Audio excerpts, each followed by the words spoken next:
আসসালামু আলাইকুম। কেমন আছেন? আশা করি ভালো আছেন। আমিও ভালো আছি। আমার ছেলেমেয়ে আজকে বায়না ধরেছে কি যেন খাবে।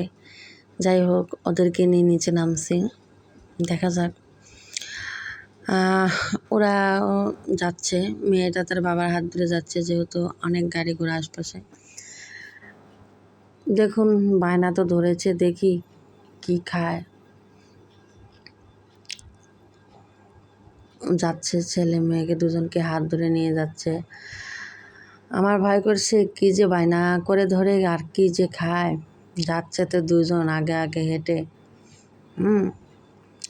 যাই হোক আপনারা দোয়া করবেন যে ভাই বোনের এই যে মিল মহব্বত এটা যেন সারা জীবন থাকে। দেখুন ভাই তার বোনের হাত ধরে এক পাশ দিয়ে হেঁটে যাচ্ছে, দেখে অনেক ভালো লাগছে।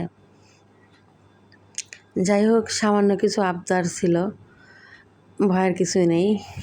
এরা চিকেন রোল খাচ্ছিল।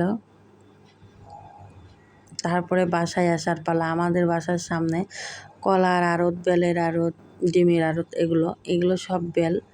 আমরা ভিতর দিয়ে যাচ্ছিলাম, কেবল বেল এসে নামছে। হ্যাঁ, যখন রাত 12টা 1টা বাজবে তখন অনেক অনেক ফল এরকম নামবে, বিভিন্ন রকমের ফল নামবে। আর বাসার সামনে ঝালমুড়ি বিক্রি করছিল, আমাকে কিনে দিয়েছিল। সেই ঝালমুড়ি খেয়ে অনেক ঝাল লেগেছিল বলে বিস্কুট খাচ্ছিলাম। যাই হোক এই বিস্কুটটা আমার অনেক ভালো লাগে। যাই হোক গাইস, দোয়া করবেন আমাদের জন্য, আমার ছেলে মেয়ের জন্য। আমরা সবাই যেন ভালো থাকি, সুস্থ থাকি। আজ তাহলে এই পর্যন্তই। আল্লাহ হাফেজ।